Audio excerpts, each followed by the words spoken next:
Assalamualaikum warahmatullahi wabarakatuh. Jumpa lagi dengan saya Bu Mia di channel Belajar IPA Asik. Jadikan IPA lebih mudah dan menarik. Pada video kali ini kita akan belajar tentang bioteknologi, materi IPA kelas 9 semester 2 kurikulum 2013. Tujuan pembelajaran: 1. Menjelaskan pengertian bioteknologi. 2. Menjelaskan tentang bioteknologi konvensional. 3. Menjelaskan tentang bioteknologi modern. 4. Menjelaskan manfaat dan dampak bioteknologi. Persepsi dulu ya. Coba kalian amati gambar ini. Ya, ini adalah gambar tempe kemul. Nah, ini makanan khas dari Wonosobo yang sangat enak, renyah, dan gurih. Ini bahan dasarnya adalah tempe. Nah, kalian pasti pernah makan tempe ya. Nah, tempe itu terbuat dari apa? Tempe terbuat dari kacang kedelai. Nah, kacang kedelai ini tadinya butiran-butiran, kemudian setelah menjadi tempe, kenapa bisa menyatu dengan struktur yang kompak seperti ini? Ya, jawabannya adalah karena adanya jamur tempe. Nah, pembuatan tempe ini merupakan contoh bioteknologi. Oke, kita akan pelajari lebih lanjut ya. Pengertian bioteknologi. Bioteknologi berasal dari dua kata, yaitu bio, yang berarti hidup, dan teknologi, yang berarti suatu cara atau alat untuk memudahkan manusia dalam memecahkan masalah atau membuat produk yang berguna. Jadi, bioteknologi adalah penggunaan organisme atau bagian dari organisme untuk membuat suatu produk atau jasa sehingga dapat mensejahterakan manusia. Ada dua jenis bioteknologi, yaitu bioteknologi konvensional dan bioteknologi modern.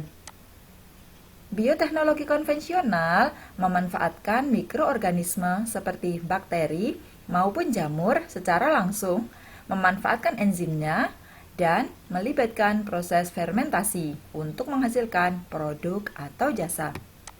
Sedangkan bioteknologi modern melibatkan prinsip biokimia, biologi molekuler, dan rekayasa genetika.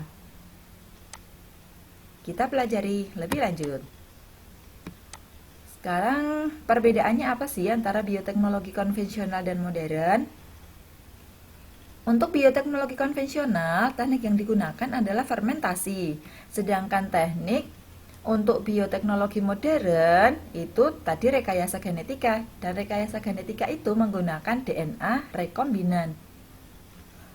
Kemudian untuk bioteknologi konvensional tidak mengubah sifat atau proses pada agen biologi atau organisme yang digunakan. Sedangkan bioteknologi modern akan mengubah sifat atau proses agen biologi yang digunakan maupun yang dihasilkan. Contoh untuk konvensional ada pembuatan tape, tempe, alkohol, dan asam cuka. Sedangkan bioteknologi modern contohnya adalah insulin, vaksin, dan penisilin. Nanti akan kita pelajari masing-masing. Ini adalah contoh bioteknologi konvensional di bidang pangan. Dari nomor 1 sampai 10 ini coba kamu cek apakah ada yang asing. Ada tempe. Tempe ini terbuat dari bahan utama kedelai.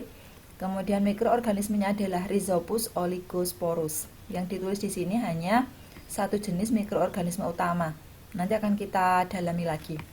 Yang kedua adalah kecap dari kedelai juga dengan Aspergillus wenti. Yang ketiga, tauco dari kedelai juga.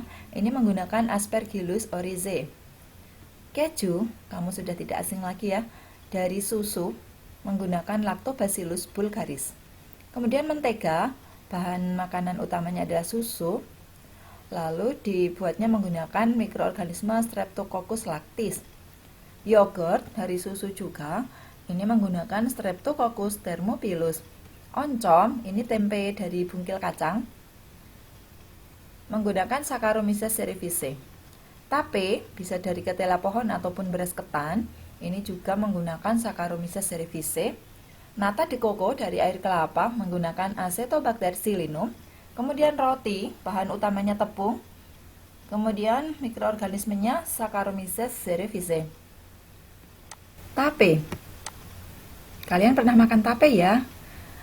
Tape dibuat dari bahan dasar yang mengandung karbohidrat seperti ketela pohon dan beras ketan dengan menggunakan ragi tape. Nah, ragi tape itu sebenarnya berisi mikroorganisme seperti Saccharomyces cerevisiae, Aspergillus sp, dan akan muncul juga Acetobacter aceti. Dari 3 jenis ini, dia memiliki peran masing-masing. Aspergillus berperan untuk memecah amilum menjadi glukosa. Tadinya kan ketela pohon, itu amilum menjadi glukosa sehingga tape terasa manis. Itu adalah peran dari Aspergillus.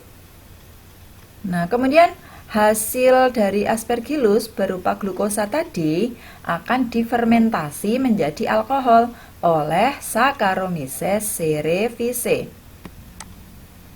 Nah, dalam pembuatan tape itu kan perlu diperam atau dibungkus rapat.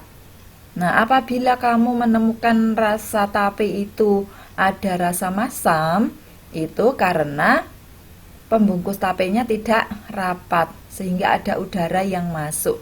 Ketika ada udara yang masuk akan menyebabkan adanya Acetobacter aceti yang menjadikan tape ini berasa masam.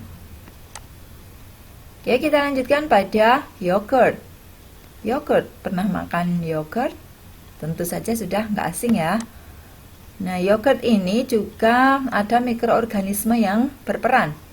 Ada beberapa jenis mikroorganisme di sini. Kalau di awal tadi disebutkan ada Lactobacillus bulgaris. Kemudian ada lagi Lactobacillus casei, Streptococcus thermophilus, dan juga ada Bifidobacterial. Yogurt ini kaya akan protein, kalsium, juga berbagai jenis vitamin. Dan bila dikonsumsi secara teratur, bisa meremajakan kulit, membantu proses pencernaan, menjaga kesehatan jantung, mencegah hipertensi, mengatasi jerawat, dan mengurangi resiko osteoporosis dan kolesterol.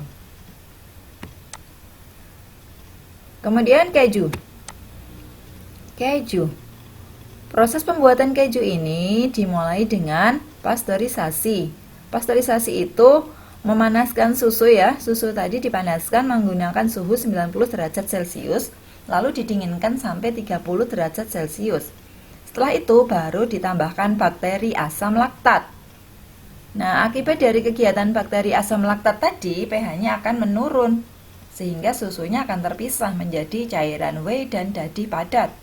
Setelah itu akan ditambahkan enzim renin dari lambung sapi muda, tapi sekarang cenderung menggunakan enzim buatan atau klimosin untuk mengumpulkan dadi. Nah, dadi yang terbentuk tadi dipanaskan lagi sampai antara suhu 32 sampai 420 derajat Celcius. Lalu akan ditambah garam. Setelah itu ditekan untuk membuang air dan disimpan agar matang. Ya, cukup rumit proses pembuatannya. Tapi kalau kita tinggal beli saja ya, lalu digunakan untuk membuat roti atau yang lainnya. Nah, lalu mikroorganisme tadi, bakteri asam laktatnya itu berupa apa sih? Bakteri asam laktatnya, mikroorganisme yang berperan di sini ada Lactococcus sp, Lactobacillus bulgaricus, dan Streptococcus thermophilus. Kemudian tempe. Nah, tempe ini hanya memerlukan kedelai dan ragi tempe. Mikroorganisme yang berperan ada Rhizopus oryzae dan Rhizopus oligosporus. Pada proses pertumbuhannya, jamur tempe akan menghasilkan benang-benang yang disebut hifa. Nah, hifa ini yang mengikat biji kedelai sehingga membentuk struktur yang kompak. Jamur ini juga akan menghasilkan enzim protease yang dapat menguraikan protein kompleks pada kedelai menjadi asam amino yang mudah dicerna oleh tubuh kita. Nah, ini sekilas cara membuat tempe. Mungkin di sekolah bisa jadi kalian ditugaskan untuk membuat tempe. Ini dari kedelai, kemudian dibersihkan dan direndam, dibuang kulitnya, kemudian setelah itu dikukus, lalu didinginkan. Nah, setelah didinginkan diberi inokulum. Inokulum ini ragi maksudnya. Setelah diberi ragi lalu dibungkus. Nah, difermentasikan dulu 1 malam ya, dibungkus rapat. Ketika fermentasi ini dibungkus rapat. Kemudian baru setelah itu diangin-anginkan sampai menjadi tempe yang siap untuk diolah. Lanjut pada kecap. Kecap merupakan produk hasil bioteknologi yang terbuat dari kacang kedelai juga. Nah, proses pembuatannya melibatkan fermentasi menggunakan jamur Aspergillus oryzae, Aspergillus sozae, dan Aspergillus wenti. Proses pembuatan kecap secara singkat seperti ini. Kedelai ini dicuci dan direndam 1 malam, lalu direbus dan ditiriskan.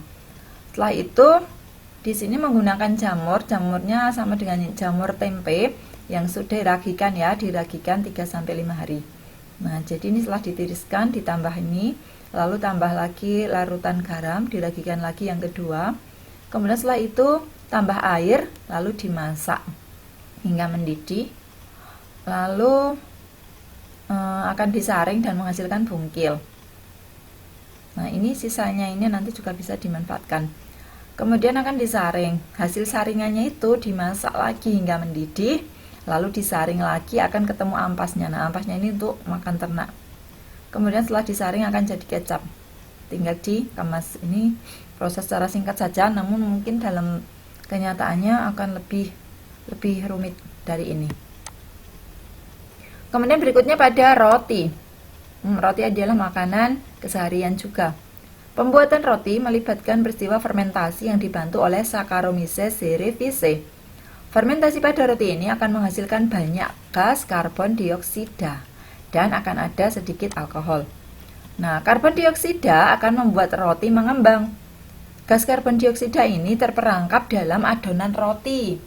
Nah, ketika roti dipanaskan, misalnya di oven ataupun dikukus, maka karbon dioksida ini akan memuai sehingga mengembang dan menjadi roti ini membesar dan teksturnya lunak, lembut, enak untuk dikonsumsi. Sedangkan adanya sedikit alkohol tadi akan memberi aroma khas pada roti. Selanjutnya adalah minuman beralkohol. Pembuatan minuman beralkohol ini juga melibatkan proses fermentasi oleh Saccharomyces. Dan juga ditambah bahan baku lainnya ya tentunya. Misalnya wine. Wine itu terbuat dari ekstrak buah anggur. Sedangkan bir terbuat dari biji serealia. Nah, perbedaan bahan baku akan menghasilkan aroma dan rasa yang khas. Misalnya anggur merah, hijau ini dan ungu ini juga akan berbeda nanti rasanya. Semakin lama fermentasi akan semakin tinggi pula kandungan alkohol yang dihasilkan. Kita akan lanjutkan pada bioteknologi modern. Bioteknologi modern adalah bioteknologi yang menggunakan teknik rekayasa genetika seperti DNA rekombinan. DNA rekombinan merupakan pemutusan dan penyambungan DNA dengan cara kultur jaringan, cloning, dan fusi sel. Ini gambar singkatnya ya. Ini ada plasmid. Kemudian di dalam plasmid itu akan ada DNA. Nah, DNA ini nanti akan disisipi gen lain. Nah, jadi kan ambil dari tumbuhan lain atau organisme lain ya, yang DNA-nya itu mengandung gen yang diinginkan, lalu diambil disisipkan pada plasmid yang awal tadi, disisipkan di sini sehingga akan muncul plasmid rekombinan. Setelah itu akan dimasukkan kembali ke dalam sel tumbuhan misalnya ya. Nah, setelah itu akan ada regenerasi tanaman. Ini tumbuhannya sudah menjadi sifat yang baru. Teknologi pertanian. Contohnya ini ada beras golden rice. Bioteknologi modern bidang pertanian menerapkan teknik rekayasa genetika, yaitu melakukan manipulasi susunan gen suatu organisme sehingga dihasilkan organisme dengan sifat yang baru. Tanaman seperti ini dinamakan tanaman transgenik. Oke, contoh golden rice tadi adalah beras yang berwarna kuning karena mengandung vitamin A. Kenapa bisa begitu? Karena disisipi gen beta karoten dari wortel. Lanjutnya adalah bioteknologi di bidang peternakan. Bioteknologi di bidang peternakan dikembangkan untuk meningkatkan produksi susu sapi dengan memproduksi hormon bovin somatotropin atau BST yang disuntikkan pada sapi perah sehingga produksi susu meningkat. Kemudian melalui rekayasa genetika juga dikembangkan sapi yang mampu menghasilkan daging yang berkualitas dan tumbuh lebih cepat dan juga tahan terhadap penyakit. Nah, pengembangan sapi transgenik pada gambar ini dilakukan dengan cara memasukkan gen pengode enzim lisostapin yang diambil dari bakteri Staphylococcus simulan. Berikutnya adalah teknologi pada bidang lingkungan. Ini memanfaatkan bakteri untuk mengatasi pencemaran dengan bioremediasi. Misalnya, tumpahnya minyak di laut. Ini bisa diatasi dengan memanfaatkan bakteri Pseudomonas. Bakteri Pseudomonas ini mampu memecah molekul minyak menjadi CO2.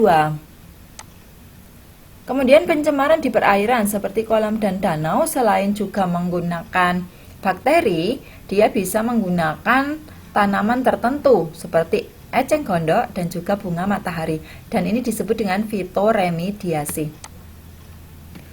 Lanjutnya adalah bioteknologi di bidang forensik. Forensik merupakan aplikasi teknik dan metode ilmiah untuk menangani tindak kejahatan atau kriminal. Melalui teknik DNA fingerprinting atau sidik DNA akan dilakukan pencocokan profil DNA individu. Dengan profil DNA ini dapat digunakan sebagai acuan investigasi karena profil DNA unik pada setiap individu dan memiliki keterkaitan dengan keluarganya. Teknologi bidang pertambangan. Bioteknologi pada pertambangan misalnya untuk memisahkan biji besi dari campuran lain menggunakan bakteri Thiobacillus peroxidans, Pseudomonas fluorescens, Escherichia coli, dan Bacillus sp. Ini merupakan bakteri lysing yang mampu melarutkan senyawa timbal sulfida menjadi senyawa timbal sulfat yang dapat larut melalui proses biokimia. Berikutnya adalah bioteknologi modern di bidang kesehatan. Di bidang kesehatan atau medis, misalnya pembuatan antibiotik, insulin sintetis, dan vaksin. Antibiotik yaitu senyawa yang menghambat munculnya mikroorganisme lain, khususnya bakteri. Antibiotik penisilin misalnya dihasilkan oleh jamur Penicillium nonatum dan Penicillium chrysogenum. Ini adalah produk-produk bioteknologi untuk pengobatan. Ada beberapa contoh. Misalnya ada interferon, ini untuk melawan infeksi dan meningkatkan sistem kekebalan. Insulin. Insulin ini bisa berfungsi untuk mengontrol kadar gula darah pada penyakit diabetes mellitus untuk mengatasi penyakit diabetes. Insulin yang dihasilkan dengan insulin buatan ini akan mampu berfungsi ya seperti insulin yang dihasilkan oleh hormon pankreas. Lalu yang ketiga adalah vaksin. Vaksin ini belakangan juga sedang dibahas ya berkaitan dengan pandemi ini. Nah, fungsinya adalah untuk meningkatkan kekebalan tubuh terhadap penyakit tertentu. Yang keempat adalah penisilin. Ini sebagai antibiotik untuk melawan infeksi oleh bakteri atau jamur tertentu. Yang kelima adalah hormon pertumbuhan untuk melawan kekerdilan dan untuk penyembuhan. Selanjutnya adalah beta endorfin, mengurangi rasa sakit. Lalu ada aktivator plasminogen interleukin 2, melarutkan darah beku dan mencegah stroke. Yang kedelapan antibodi monoklonal. Ini mungkin sering kalian dengar. Ini akan mengaktifkan sistem kekebalan, menyerang dan membunuh sel tumor atau kanker. Yang terakhir adalah enzim untuk meningkatkan reaksi atau biokatalisator, baik untuk keperluan manusia maupun untuk keperluan industri. Nah, ini beberapa manfaat bioteknologi konvensional. Untuk apa sih? Yang pertama adalah untuk meningkatkan nilai gizi dari produk makanan dan minuman. Misalnya tempe. Tempe itu antara kedelai dengan setelah menjadi tempe itu gizinya berbeda. Lanjutnya adalah untuk menciptakan sumber makanan baru, seperti tadinya air kelapa lalu dibuat menjadi nata de coco. Yang ketiga, dapat membuat makanan yang lebih tahan lama. Kemudian secara tidak langsung akan meningkatkan perekonomian rakyat, sehingga bioteknologi konvensional tidak membutuhkan biaya yang banyak dibandingkan bioteknologi yang modern. Manfaat bioteknologi modern. Yang pertama, di bidang pertanian dan peternakan akan mampu menciptakan bibit-bibit unggul yang akan memberikan produk yang bermutu tinggi baik secara kualitas maupun kuantitasnya. Di bidang kesehatan mampu menciptakan produk obat untuk berbagai penyakit.